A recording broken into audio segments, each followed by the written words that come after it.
जिम्मेदार हैं, लेकिन लाज शर्म नहीं है कि आप अभी भी कुर्सी में बैठे हुए हैं। ऐसे बैठे नहीं हुए हैं, आप जो संघर्ष कर रहे हैं, जो अपने हकों को लेकर सड़कों पर बैठे हैं, आप उन्हें दहशतगर्द कहते हैं। ये व्यवस्था कभी दहशतगर्द कहती है, कभी कॉकरोच कहती है, तो कभी वायरस कहती है। लेकिन हम लगातार ये कहना चाहते हैं कि हम देश की असली जनता हैं।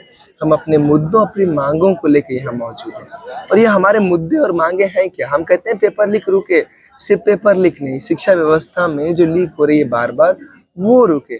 चाहे वो स्कूल में 10वीं से लेके 12वीं तक, जब सिर्फ पहुंचते कितने बच्चे हैं कि हम सिर्फ 42% बच्चे पहुंच पाते हैं, यानी 58% बच्चे जो हैं पहली से 10-12वीं के बीच में कहीं छूट जाते हैं, उनकी लीक हो जाती है, शिक्षकों की लीक होती है, स्कूल में टीचर नहीं है, कॉलेजों में टीचर नहीं है। देश में 1 लाख ऐसे स्कूल हैं जिसमें सिर्फ एक टीचर है, यानी शिक्षा व्यवस्था में एक व्यापक लीक चल रहा है, और हमें ये लीक तंत्र मौजूद। आपको महसूस हो रहा है कि कब से शुरू हो रहा है कि शिक्षा का लेवल डाउन किया जा रहा है, डाउन हो रहा है? देखिए, एक बात मुझे महसूस हो रहा है कि आपको भी हो रहा है जी। देखिए, शिक्षा का जो स्तर है वो लगातार गिर रहा है, और शिक्षा में एक दोहरापन है। ये दोहरापन पहली क्लास से लेके केजी से लेके पीजी तक देखा जाता है। बचपन में स्कूलों में जब बच्चे को दाखिला कर दिया जाता है, तब माँ बाप की हैसियत तय करती है तो कहाँ पढ़ेगा। सरकार और ये व्यवस्था कहती है आपके जेब में अगर पैसा है तो पढ़ा लीजिए अपने बच्चे को अच्छे प्राइवेट स्कूल में। अगर जेब में पैसा नहीं है तो आपका बच्चा बाकी तमाम मेहनतकश मजदूरों के बच्चे की तरह सरकारी स्कूल में घसीटता रहेगा। इसी जैसे हम न्यूज में सुन रहे हैं कि 93,000 स्कूल बंद कर दिए इंडिया में, तो इसका मतलब जो प्राइवेट स्कूल नहीं जा सकता तो उसके लिए तो शिक्षा बंद ही हो चुकी है। बिल्कुल, देश की जनसंख्या बढ़ रही है, तो सीधी बात है कि स्कूलों की संख्या भी बढ़नी चाहिए। लेकिन क्या स्कूलों की संख्या बढ़ रही है? नहीं बढ़ रही, बल्कि स्कूलों की संख्या घट रही है इस देश में। ये तो बस स्कूलें बंद किए जा रहे हैं। ये तो बड़ी त्रासदी है, बड़ी विडंबना है कि सरकार, जिसका दायित्व होना चाहिए कि देश के हर एक बच्चे को अच्छी शिक्षा मुहैया करा सके, मुफ्त शिक्षा मुहैया करा सके, और सरकारी स्कूलों को बंद कर रही है और कह रही है अगर है जेब में पैसा तो पढ़ लीजिए प्राइवेट स्कूल में। ऐसे तो फिर हम अगर शिक्षा में पीछे रह गए तो दुनिया से पीछे नहीं रह जाएंगे। बिल्कुल, दुनिया से पीछे रह रहे हैं, और उसका जो स्कूली शिक्षा, अनपढ़ बंदा तो विश्वगुरु बन नहीं सकता। हम तो यही कहते हैं कि पढ़ेगा लिखेगा भारत, तभी तो आगे बढ़ेगा भारत। भारत का बच्चा जब पढ़ ही नहीं पाएगा, स्कूल घटिया है, कॉलेज घटिया है, राज्य की यूनिवर्सिटीज घटिया है, जब शिक्षा की स्थिति घटिया है तो बच्चा पढ़ेगा कैसे, आगे बढ़ेगा कैसे? और जो हम दोहरेपन की बात कह रहे थे, वो दोहरापन सिर्फ स्कूल में नहीं होता। आप जब 12वीं तक सरकारी स्कूल में पढ़ते हैं, बड़ी मुश्किल से सरकारी स्कूल की दहलीज पार करते हैं, और आप चाहते हैं कि मैं कॉलेज जाऊं, अच्छी पढ़ाई पढ़ूं, तो सरकार कहती है ना जी, आपको हम नहीं देंगे पढ़ाई, हम नहीं देंगे आपको अच्छे कॉलेज, क्योंकि कॉलेजों में तो सीटें कम है। दिल्ली का उदाहरण ले लीजिए, दिल्ली यूनिवर्सिटी में 80,000 सीट्स है, जिनमें लगभग 4 लाख बच्चे अप्लाई करते हैं। 3 से 4 लाख, तो 3 से 4 लाख बच्चे अप्लाई करेंगे और 80,000 बच्चे। सीटों का आंकड़ा बढ़ाना नहीं चाहिए? अगर बच्चों की डिमांड ज्यादा आ रही है तो सीटें बढ़ा देनी चाहिए। वही बात तो हम कह रहे हैं कि बिल्कुल वही बात कह रहे हैं कि बीते 40 सालों में दिल्ली में कितने कॉलेज बने हैं? एक या तो 40 सालों में दिल्ली की जनसंख्या 3 गुनी हो चुकी है, यानी कॉलेजेस की संख्या भी तो 3 गुनी होनी चाहिए थी। 80,000 सीट है दिल्ली में, 3-3.5 लाख बच्चे दिल्ली से ही 12वीं पास करते हैं, बाकी बाहर से आते हैं, तो यानी सिर्फ 80,000 बच्चों का दाखिला होगा। बाकी के बच्चे कहाँ जाएंगे? या तो अपनी पढ़ाई छोड़ेंगे, या तो अगर पढ़ना भी चाहेंगे तो कभी इग्नू में जाएंगे, या तो उसको ओपन में जाएंगे, सोयल में जाएंगे, जहाँ साल भर में आपको सिर्फ 18 दिन पढ़ाया जाएगा, और कहा जाएगा आप साल भर की पढ़ाई 18 दिन में पढ़ लो। मुझे एक बात नहीं समझ में आ रही, जब आपको ये बात पता है, और भी मैंने बहुत लोगों से बात की, उनका भी यही बात है, तो सरकार को भी तो ये पता ही होगा ना। देखिए, सीधी बात है, सरकार चाहती नहीं कि सब पढ़े, क्योंकि सब पढ़ लिख लेंगे तो रिक्शा कौन खींचेगा? सब पढ़ लिख लेंगे तो 8-8 हजार में मजदूरी कौन करेगा? सब पढ़ लिख लेंगे तो इनके घर के संडास कौन साफ करेंगे? सब पढ़ लिख लेंगे तो रोजगार नहीं मांग लेंगे क्या, कि हमें भी अच्छा रोजगार चाहिए, हमें भी अच्छी जिंदगी चाहिए? इस देश को भारत के मजदूरों ने अपना खून पसीना देकर बनाया है, कतरा कतरा ईंट का जोड़ के बनाया है, और आप उन मजदूरों को, उन मेहनत कशों को बदले में दे क्या रहे हैं? उनके बच्चों को क्या दे रहे हैं? घटिया पढ़ाई, उनके सपनों को मार रहे हैं आप। धर्मेंद्र प्रधान मौतों के जिम्मेदार तो हैं ही, जो 19 मौतें हुई हैं उनके जिम्मेदार तो हैं ही, लेकिन सिर्फ उतनी मौतों के जिम्मेदार नहीं है, वो करोड़ों युवाओं के सपनों की मौतों के जिम्मेदार भी हैं। और इसलिए हम कहते हैं कि धर्मेंद्र प्रधान को बर्खास्त करना होगा, क्योंकि उनके राज में स्कूल, कॉलेज, यूनिवर्सिटी सबकी स्थिति घटिया हुई है। मान लेते हैं प्रधान धर्मेंद्र प्रधान इस्तीफा दे देंगे, उसके बाद जो आएगा तो उसने भी करना तो सिस्टम ने एक्चुअल तो ना, प्रॉब्लम तो सिस्टम में है। धर्मेंद्र प्रधान तो चलो एक जिम्मेवार पर्सन है, उसको इस्तीफा देना चाहिए, मैं भी समझता हूँ, लेकिन सिस्टम में बहुत ज्यादा गड़बड़ियां नहीं है। जी बिल्कुल, वही तो बात कह रहे हैं कि अगर हमें सही में बदलाव चाहिए तो हमें गांव के सरकारी स्कूल ठीक करने होंगे। हमें अगर सही में बदलाव चाहिए, जो सरकारी और प्राइवेट का अंतर है उसको खत्म करना होगा। ग्राउंड लेवल से काम करना पड़ेगा। अगर ग्राउंड लेवल से करना पड़ेगा, और किन बातों में काम करना पड़ेगा, सरकारी और प्राइवेट का अंतर खत्म करना पड़ेगा। जो कोचिंग माफिया हैं उन्हें खत्म करना पड़ेगा। जो पेपर लीक जब बात कही जाती है, हम नीट की बात देखें तो सीटें नहीं है जी भारत में, 1.25 लाख सीटें हैं जिनमें 50% प्राइवेट है। लेकिन कंपैरिजन हम चाइना से करते हैं, चाइना में तो प्राइवेट स्कूल ही नहीं है, वहाँ सब सरकारी हाँ, तो स्कूल वही हम भी कह रहे हैं कि शिक्षा का निजीकरण क्यों हो। चाइना कैसा है क्या नहीं है हमें नहीं पता, हम तो भारत में कहते हैं कि शिक्षा का निजीकरण क्यों हो। शिक्षा का निजीकरण बंद होना चाहिए और हर स्तर पे बंद होना चाहिए, स्कूल में भी, कॉलेज में भी और प्राइवेट इंस्टीट्यूशंस में भी। अभी आप मेरे ख्याल 12-13 दिन हो गए, कितने दिन हो गए? 12वां दिन हो गया। तो 12 दिन में सरकार की तरफ से आप लोगों से कोई संपर्क करने की कोशिश की गई है? देखिए, लगातार हम इस मांगों को उठा रहे हैं, लेकिन सरकार की ओर से इस पे कोई बात नहीं हो रही। तो शर्मनाक है कि देश के जो शिक्षा मंत्री हैं यहाँ सड़कों पे जो युवा संघर्ष कर रहा है उसे दहशतगर्द बताते हैं। मंत्री जी, आप दहशतगर्द ये हैं। बात मैंने भी सुनी है। अगर वो हर किसी को दहशतगर्द बता रहे हैं, किसानों को बताते हैं वो खालिस्तानी है, अगर कोई और रिलीजन वाला कहता है कि वो पाकिस्तानी है, तो इनको स्टूडेंट को बोल दिया ये दहशतगर्द है, तो फिर देश में है कौन?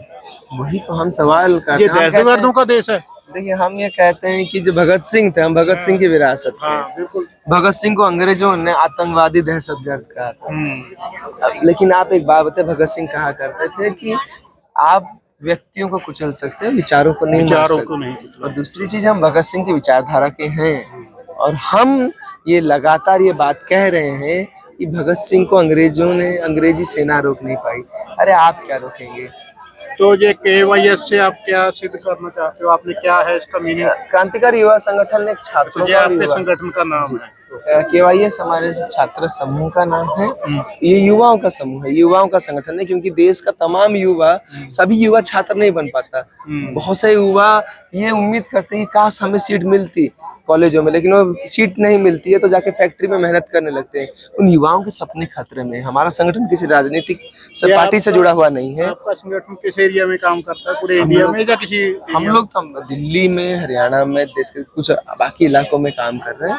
हम लगातार ही कोशिश कर रहे हैं कि जो हाशियाई छात्र है, जो गरीब, मजदूर, दलित, आदिवासी और तमाम वंचित परिस्थितियों से आ रहा है, उन बच्चों के बारे में हम बात करें। क्योंकि हमारे देश में उन लोगों की बात जरूर की जाती है जिनके जेब में पैसा है, लेकिन उनकी बात कौन करेगा जो इस अर्थव्यवस्था को बनाने के लिए अपना सब कुछ दे देते हैं। एजुकेशन देना तो रिस्पॉन्सिबिलिटी सरकार की होनी चाहिए। पैसा हर कोई नहीं कमा सकता। बिल्कुल। पैसा, क्योंकि पैसा एक कला है, कला कोई सीख जाता है, कोई नहीं सीखता। पैसा किस्मत वगैरह सब कोई मानता है, कोई नहीं मानता, लेकिन पैसा कमाना एक कला है। मैं भी नहीं कमा पाया, हो सकता है आप भी नहीं कमा पाए। कुछ लोग होते हैं बहुत जल्दी अमीर हो जाते हैं, तो इसका मतलब जिसने पैसा कमाया सिर्फ एजुकेशन लेने का उसी को अधिकार है। नहीं, मामला है कि भारत में सब, आप अगर अपनी सामाजिक आर्थिक स्थिति बेहतर करना चाहते हैं तो उसका सिर्फ 2 तरीका है, या तो आपके पास में पहले से पुश्तैनी जब संपत्ति है, या तो शिक्षा है। और भारत में शिक्षा से आपको लगातार तो वंचित किया जाता ही रहा है। जब हम पैसे की भी बात कर रहे हैं, पैसा हकीकत में जो बना रहे हैं आज, वो दूसरों की मेहनत की चोरी से बना रहे हैं। फैक्ट्रियों में 8-8 हजार मिल रहा है, दिल्ली में न्यूनतम वेतन 20,000 है, तो वो आप 8,000 दे रहे हैं। सरकार लागू क्यों नहीं कर रही वो अपना? यही तो सवाल है, क्योंकि सरकार लगातार कोशिश कर रही है कि बेरोजगारों की एक लंबी फौज बना के रखे, ताकि जो लोग हैं सबको आप नौकरी मत दीजिए। का हो ये रहा है कि भारत में जहाँ औसत मजदूर जो है वो 12 से 14 घंटा खट रहा है। यानी ये कोई वैसे देखे तो कहेगा कि क्या भारत में तो मजदूरों की कमी होगी, काम करने वाले लोगों की कमी होगी, तभी तो किसी को 14-14 घंटा खटना पड़ता है। लेकिन ओवरटाइम हकीकत इसलिए लेते हैं ना, लेकिन मुलाजिम हकीकत कम ये है। है कि भारत में तो बड़ी संख्या बेरोजगार है। हाँ, ओवरटाइम इसीलिए लेते हैं, भी मुलाजिम कम है, आप इनसे थोड़ा ज्यादा काम करवा लो। करा लेते हैं, यानी मुलाजिम कम है। लेकिन मामला है कि भारत में सही में काम करने वाले लोगों की संख्या कम है नहीं है, क्योंकि बेरोजगार इतने पड़े हैं। हम यानी एक तरफ थका हुआ भारत है, एक तरफ बेरोजगार भारत है। यानी जो काम 3 आदमियों से कराया जाना चाहिए, देश की सरकारें और देश के पूंजीपति मालिक, फैक्ट्री मालिक, ये सभी मिल के 3 आदमी के काम को 2 आदमी से कराते हैं, ताकि वो अपना मुनाफा कमा सकें, ताकि उनको सिर्फ 2 आदमी का पैसा देना पड़े और उसे जबरन सस्ते में काम कराया जाता इसका है। मतलब जैसे देश चल रहा है, वो जो पहले बंधवा मजदूर होता सिस्टम होता, वो दोबारा आ जाएगा।